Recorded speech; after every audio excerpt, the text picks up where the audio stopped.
बिहार में बाहुबलियों की कोई कमी ना पहले थी ना आज है। बाहुबली के आज के चैप्टर में हम बात करेंगे बिहार के कैसे बाहुबली की जो मौजूदा सीएम नीतीश कुमार के करीबी रहे तो पूर्व सीएम लालू प्रसाद यादव के जानी दुश्मन भी रहे हैं। इस नेता का नाम है विजय कुमार शुक्ला, जिसे हम और आप जानते हैं मुन्ना शुक्ला के नाम से। वो इस बार 2024 का चुनाव भी लड़ रहे हैं। आज भी 55 साल की उम्र में मुन्ना को लोग डॉन या दबंग कहकर बुलाते हैं, लेकिन असली नाम तो उनका विजय कुमार शुक्ला ही है, जो बहुत कम लोग जानते हैं। अगर आपने बाहुबली चैप्टर आनंद मोहन देखा होगा तो उसमें हमने छोटन शुक्ला का जिक्र किया था, जो भूमिहार बिरादरी के नेता थे और आनंद मोहन के करीबी। छोटन शुक्ला, जिनका नाम असल में कौशलेंद्र शुक्ला था, मुन्ना शुक्ला उनका ही भाई है। शुरुआती दिनों में मुन्ना का अपराध की दुनिया से कोई नाता नहीं था। मुन्ना शुक्ला तब पढ़ाई कर रहे थे। भाइयों में छोटे होने की वजह से मुन्ना पर कोई खास जिम्मेदारी थी भी नहीं। हालांकि भाई की हनक ने मुन्ना को रंगदार जरूर बना दिया, फिर भी वो अपराध की दुनिया से दूर रहे। लेकिन फिर वक्त बदला। 4 दिसंबर 1994 को छोटन शुक्ला और उसके 4 साथियों की AK-47 से भूनकर हत्या कर दी गई तो आरोप लगा तत्कालीन शिक्षा राज्य मंत्री बृज बिहारी प्रसाद पर। साल 1994 में ही अपने भाई छोटन शुक्ला की मौत के बाद जुर्म की दुनिया में उतरे मुन्ना शुक्ला, जिसका नाम गोपालगंज DM हत्याकांड में भी सामने आया। बड़े भाई की हत्या के बाद मुन्ना शुक्ला पूरी तरह टूट गया और छोटन शुक्ला के गैंग में खलबली मच गई। जब छोटन शुक्ला के अंतिम संस्कार की यात्रा जा रही थी, उसी समय गोपालगंज DM जी कृष्णैया की गाड़ी गुजर रही थी। तब भीड़ ने DM की पीट कर हत्या कर दी। आरोप लगा कि जिस भीड़ ने DM की पीट कर हत्या की थी, उसे मुन्ना शुक्ला ने ही भड़काया था। इसी हत्याकांड में आनंद मोहन सिंह का भी नाम सामने आया था, जिन्हें बाद में सजा भी हुई थी। DM हत्याकांड में नाम सामने आने के बाद मुन्ना अपराध में बड़ा नाम बन गया, लेकिन मुन्ना को लगता था कि भाई छोटन की हत्या का बदला अभी तक पूरा नहीं हुआ है। तब मुन्ना शुक्ला अपराध की दुनिया में कदम रखने के लिए बेचैन हो गया। भाई के विरोधी खेमे के शूटर्स को तलाश करने लगा और उसके बाद वो दिन आया जब मुन्ना ने एक दिन ओंकार सिंह के 7 गुर्गों को गोलियों से भून दिया, जिस पर उसके भाई की हत्या करने का शक था। हालांकि शुक्ला ब्रदर्स का बदला अब तक पूरा नहीं हुआ था, क्योंकि बृज बिहारी प्रसाद अभी तक जिंदा था। बृज बिहारी प्रसाद को भी अंदाजा था कि मुन्ना शुक्ला उसकी जान का दुश्मन बना हुआ है, लिहाजा उसने अपनी फौज बढ़ा ली, अपने साथ और लोग रख लिए। लेकिन एक दिन अगड़ी जाति के गैंगस्टर से मिलकर पुलिस कस्टडी के बीच ही पटना के Indira Gandhi institute of medical sciences में घुसकर बाहुबली बृज बिहारी प्रसाद को गोलियों से भूनकर उनकी हत्या कर दी गई। बिहार को हिला देने वाली इस वारदात के बाद सरकार में खलबली मच गई। इस घटना का आरोप बाहुबली सूरज भान सिंह, श्री प्रकाश शुक्ला, मुन्ना शुक्ला समेत कुल 7 लोगों पर लगा। मुन्ना के एक और भाई हैं, जिनका नाम था भुटकुन शुक्ला, जो छोटन के अंतिम संस्कार के जुलूस के दौरान गोपालगंज के जिला मजिस्ट्रेट यानी कि DM जी कृष्णैया की हत्या के लिए जिम्मेदार थे, लेकिन उनकी अब मौत हो चुकी है। बृज बिहारी लालू प्रसाद यादव और राबड़ी देवी के बेहद करीबी माने जाते थे और उनकी सरकार में मंत्री थे, लिहाजा बृज बिहारी प्रसाद के हत्याकांड ने मुन्ना शुक्ला और लालू प्रसाद यादव के बीच में दुश्मनी पैदा कर दी।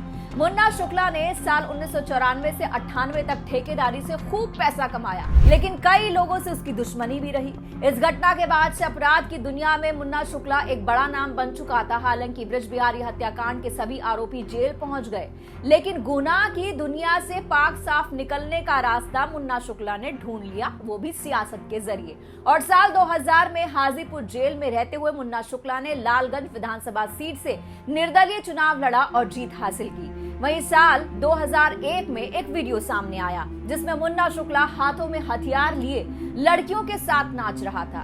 जब ये फोटो वायरल हुई, सार्वजनिक हुई, तो काफी बवाल भी मचा कि जेल में ऐसी कैसी सुविधा मिल रही है। उसके बाद आता है साल 2002। जेल में ही रहकर निर्दलीय चुनाव फिर से लड़ा, लेकिन इस बार नसीब में फिर से जीत लिखी थी। साल 2005 के पहले चुनाव में लोक जनशक्ति पार्टी के टिकट पर और बाद में 2005 में मध्य अवधि चुनाव में JDU के टिकट पर विधायक का चुनाव लड़ा और उसके साथ ही जीत हासिल की। उन्होंने JDU का साथ नहीं छोड़ा। कई मौकों पर नीतीश कुमार के सुशासन की तारीफ करते नजर आए मुन्ना शुक्ला। साल 2009 में JDU ने RJD नेता रघुवंश प्रसाद सिंह के खिलाफ मुन्ना शुक्ला को वैशाली लोकसभा सीट से उतारा, लेकिन इस बार उन्हें मात मिली। इसके बाद सुप्रीम कोर्ट ने सजा पाए राजनेताओं के चुनाव लड़ने पर रोक लगा दी थी। अब मुन्ना करते तो क्या करते, लेकिन दबदबा तो बना कर रखना था और इसी चाह में मुन्ना शुक्ला ने साल 2010 में अपनी पत्नी अनु शुक्ला को लालगंज सीट से जेडीयू के टिकट पर चुनाव लड़वाया और उन्हें जीत मिली। जेल में भी मुन्ना शुक्ला की दबंगई कम नहीं हुई। साल 2012 में सीएम नीतीश कुमार ने जन अधिकार रैली की। आरोप लगा कि इस रैली के नाम पर अनु शुक्ला के पति मुन्ना शुक्ला ने जेल में रहते हुए एक इंजीनियरिंग कॉलेज के डायरेक्टर से 2 करोड़ रुपए की रंगदारी मांगी थी। इसके बाद भगवानपुर थाने में मामला दर्ज हुआ और छापेमारी कर जेल से ही मुन्ना शुक्ला का फोन भी बरामद किया गया।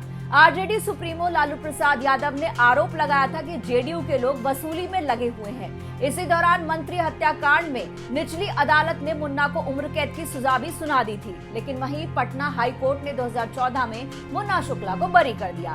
फिर 2015 में एक बार फिर से जेडीयू के टिकट पर लालगंज से चुनाव लड़ने के लिए उतरे, लेकिन हार के साथ सारे अरमानों पर पानी फिर गया।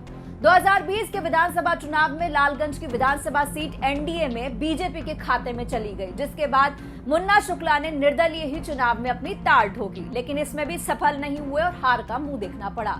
इसके बाद के सालों में धीरे धीरे सभी पार्टियों ने मुन्ना से किनारा कर लिया। राजनीतिक करियर पर भले ही ब्रेक लग गया हो, लेकिन अपराध में मुन्ना शुक्ला ने कहीं कोई कमी नहीं आने दी। साल 2023 में मुजफ्फरपुर की अदालत के निर्देश पर पुलिस ने मुन्ना शुक्ला, उनकी पत्नी अनु शुक्ला और 3 अन्य लोगों के खिलाफ जमीन हड़पने का मामला दर्ज किया। ये मामला अभी तक कोर्ट में चल रहा है। मुन्ना शुक्ला ने अपना दबदबा दिखाते हुए एक बार फिर से राजनीति में वापसी की है और लालू यादव ने भी पुरानी दुश्मनी और नाराजगी को भूलते हुए मुन्ना को लोकसभा का टिकट थमा दिया है। 2024 के लोकसभा चुनाव में मुन्ना शुक्ला आरजेडी के सिंबल पर बिहार के वैशाली लोकसभा सीट से चुनाव लड़ रहे हैं। फिलहाल नामांकन के साथ जो डिटेल्स मुन्ना शुक्ला ने दी है, उसके मुताबिक मुन्ना के पास 37 वाहन है, हिंदी में पीएचडी की डिग्री भी है। मुन्ना शुक्ला के पास 11 लाख रुपए से ज्यादा के जेवर हैं, एक रिवॉल्वर, एक पिस्टल है और कुल स्थायी संपत्ति 10 करोड़ की है। मुन्ना शुक्ला पर अलग अलग थानों में 17 आपराधिक मामले दर्ज हैं, जिनकी सुनवाई चल रही है। तो बाहुबली के आज के चैप्टर में इतना ही। इस खबर पर जो भी आपकी राय हो कमेंट बॉक्स में जरूर कहिएगा। नमस्कार।